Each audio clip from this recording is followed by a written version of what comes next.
സംഖ്യാപുസ്തകം അദ്ധ്യായം 21. ഇസ്രയേൽ അഥാരീം വഴിയായി വരുന്നു എന്ന് തെക്കേ ദേശത്ത് വസിച്ചിരുന്ന കനാന്യനായ അരാദ് രാജാവ് കേട്ടപ്പോൾ അവൻ ഇസ്രയേലിനോട് യുദ്ധം തുടങ്ങി ചിലരെ പിടിച്ചുകൊണ്ടുപോയി. അപ്പോൾ ഇസ്രയേൽ യഹോവയ്ക്ക് ഒരു നേർച്ച നേർന്നു. ഈ ജനത്തെ നീ എൻ്റെ കയ്യിൽ ഏൽപ്പിച്ചാൽ ഞാൻ അവരുടെ പട്ടണങ്ങൾ ശപഥാർപ്പിതമായി നശിപ്പിക്കും എന്ന് പറഞ്ഞു. യഹോവ ഇസ്രയേലിൻ്റെ അപേക്ഷ കേട്ട് കനാന്യരെ ഏൽപ്പിച്ചു കൊടുത്തു. അവർ അവരെയും അവരുടെ പട്ടണങ്ങളെയും ശപഥാർപ്പിതമായി നശിപ്പിച്ചു. ആ സ്ഥലത്തിന് ഹോർമ എന്ന് പേരായി. പിന്നെ അവർ എദോം ദേശത്തെ ചുറ്റിപ്പോകുവാൻ ഹോർ പർവ്വതത്തിങ്കൽ നിന്ന് ചെങ്കടൽ വഴിയായി യാത്ര പുറപ്പെട്ടു. വഴി നിമിത്തം ജനത്തിൻ്റെ മനസ്സ് ക്ഷീണിച്ചു. ജനം ദൈവത്തിനും മോശയ്ക്കും വിരോധമായി സംസാരിച്ചു.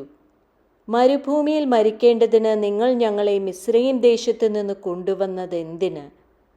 ഇവിടെ അപ്പവുമില്ല വെള്ളവുമില്ല. ഈ സാരമില്ലാത്ത ആഹാരം ഞങ്ങൾക്ക് വെറുപ്പാകുന്നു എന്ന് പറഞ്ഞു. അപ്പോൾ യഹോവ ജനത്തിൻ്റെ ഇടയിൽ അഗ്നിസർപ്പങ്ങളെ അയച്ചു. അവ ജനത്തെ കടിച്ചു. ഇസ്രയേലിൽ വളരെ ജനം മരിച്ചു. ആകയാൽ ജനം മോശയുടെ അടുക്കൽ വന്നു, ഞങ്ങൾ യഹോവയ്ക്കും നിനക്കും വിരോധമായി സംസാരിച്ചതിനാൽ പാപം ചെയ്തിരിക്കുന്നു. സർപ്പങ്ങളെ ഞങ്ങളുടെ ഇടയിൽ നിന്ന് നീക്കിക്കളവാൻ യഹോവയോട് പ്രാർത്ഥിക്കണം എന്ന് പറഞ്ഞു. മോശ ജനത്തിനു വേണ്ടി പ്രാർത്ഥിച്ചു. യഹോവ മോശയോട്, ഒരു അഗ്നിസർപ്പത്തെ ഉണ്ടാക്കി കൊടിമരത്തിന്മേൽ തൂക്കുക. കടിയേൽക്കുന്നവൻ ആരെങ്കിലും അതിനെ നോക്കിയാൽ ജീവിക്കും എന്ന് പറഞ്ഞു. അങ്ങനെ മോശ താമ്രം കൊണ്ട് ഒരു സർപ്പത്തെ ഉണ്ടാക്കി കൊടിമരത്തിന്മേൽ തൂക്കി. പിന്നെ സർപ്പം ആരെയെങ്കിലും കടിച്ചിട്ട് അവൻ താമ്ര സർപ്പത്തെ നോക്കിയാൽ ജീവിക്കും. അനന്തരം ഇസ്രയേൽ മക്കൾ പുറപ്പെട്ട് ഓബോത്തിൽ പാളയമിറങ്ങി. ഓബോത്തിൽ നിന്ന് യാത്ര പുറപ്പെട്ട് സൂര്യോദയത്തിന് നേരെ മോവാബിൻ്റെ കിഴക്കുള്ള മരുഭൂമിയിൽ ഈയെ അബാരീമിൽ പാളയമിറങ്ങി.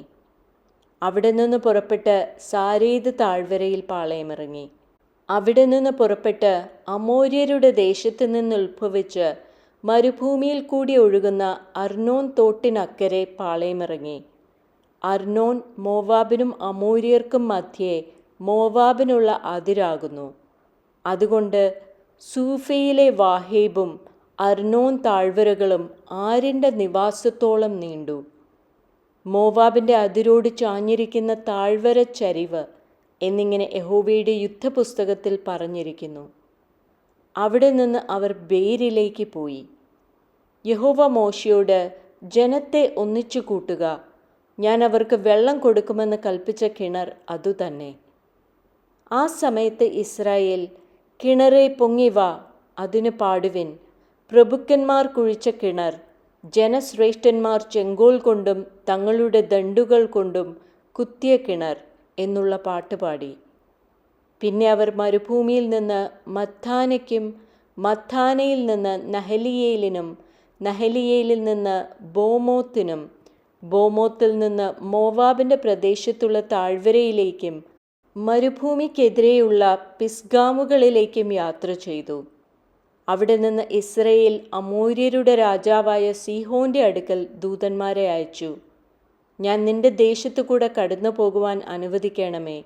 ഞങ്ങൾ വയലിലെങ്കിലും മുന്തിരിത്തോട്ടത്തിലെങ്കിലും കയറുകയില്ല, കിണറ്റിലെ വെള്ളം കുടിക്കുകയുമില്ല. ഞങ്ങൾ നിന്റെ അതിർ കഴിയും വരെ രാജപാതയിൽ കൂടി തന്നെ പോയിക്കോളാം എന്ന് പറയിച്ചു. എന്നാൽ സീഹോൻ തൻ്റെ ദേശത്തു കൂടി ഇസ്രയേൽ കടന്നു പോവാൻ സമ്മതിക്കാതെ തൻ്റെ ജനത്തെയെല്ലാം ഒന്നിച്ചു കൂട്ടി ഇസ്രയേലിൻ്റെ നേരെ മരുഭൂമിയിലേക്ക് പുറപ്പെട്ടു. അവൻ യാഹാസിൽ വന്ന് ഇസ്രയേലിനോട് യുദ്ധം ചെയ്തു. ഇസ്രയേൽ അവനെ വാളിൻ്റെ വായ്ത്തല കൊണ്ട് വെട്ടി. അർണോൻ മുതൽ യാബോക്ക് വരെയും അമോന്യരുടെ അതിർ വരെയും ഉള്ള അവൻ്റെ ദേശത്തെ കൈവശമാക്കി. അമോന്യരുടെ അതിരോ ഉറപ്പുള്ളതായിരുന്നു. ഈ പട്ടണങ്ങളെല്ലാം ഇസ്രയേൽ പിടിച്ചു. അങ്ങനെ ഇസ്രയേൽ അമോര്യരുടെ എല്ലാ പട്ടണങ്ങളിലും കുടിപാർത്തു, ഹെഷ്ബോനിലും അതിൻ്റെ സകല ഗ്രാമങ്ങളിലും തന്നെ. ഹെഷ്ബോൻ അമോര്യരുടെ രാജാവായ സീഹോൻ്റെ നഗരമായിരുന്നു. അവൻ മുമ്പിലത്തെ മോവാബ് രാജാവിനോട് പടയെടുത്ത് അർണോൻ വരെയുള്ള അവൻ്റെ ദേശമൊക്കെയും അവൻ്റെ കയ്യിൽ നിന്ന് പിടിച്ചിരുന്നു. അതുകൊണ്ട് കവിവരന്മാർ പറയുന്നത്, ഹെഷ്ബോനിൽ വരുവിൻ, സീഹോന്റെ നഗരം പണിതുറപ്പിക്കട്ടെ. ഹെഷ്ബോനിൽ നിന്ന് തീയും സീഹോന്റെ നഗരത്തിൽ നിന്ന് ജ്വാലയും പുറപ്പെട്ടു. മോവാബിലെ ആരിനെയും അർണോൻ തീരത്തെ ഗിരിനിവാസികളെയും ദഹിപ്പിച്ചു. മോവാബേ, നിനക്ക് ഹാ കഷ്ടം! കെമോഷിന്റെ ജനമേ, നീ മുടിഞ്ഞിരിക്കുന്നു. അവൻ തൻ്റെ പുത്രന്മാരെ പലായനത്തിനും പുത്രിമാരെ അമോര്യ രാജാവായ സീഹോന് അടിമയായും കൊടുത്തു. ഞങ്ങൾ അവരെ അമ്പെയ്തു. ദീബോൻ വരെ ഹെഷ്ബോൻ നശിച്ചു. മെദബ വരെയുള്ള നോഫയോളം അവരെ ശൂന്യമാക്കി. ഇങ്ങനെ ഇസ്രയേൽ അമോര്യരുടെ ദേശത്ത് കുടിപാർത്തു. അനന്തരം മോശെ യസേരിനെ ഉറ്റുനോക്കുവാൻ ആളയച്ചു. അവർ അതിൻ്റെ ഗ്രാമങ്ങളെ പിടിച്ച് അവിടെയുള്ള അമോര്യരെ ഓടിച്ചു കളഞ്ഞു. പിന്നെ അവർ തിരിഞ്ഞ് ബാഷാൻ വഴിയായി പോയി. ബാഷാൻ രാജാവായ ഓഗ് തൻ്റെ സകല ജനവുമായി അവരുടെ നേരെ പുറപ്പെട്ട് എദ്രയിൽ വെച്ച് പടയേറ്റു.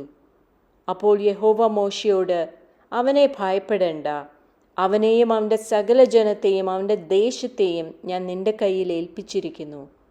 നീ ഹെഷ്ബോനിൽ പാർത്ത അമോര്യ രാജാവായ സീഹോനോട് ചെയ്തതുപോലെ അവനോടും ചെയ്യും എന്ന് അരുളി ചെയ്തു.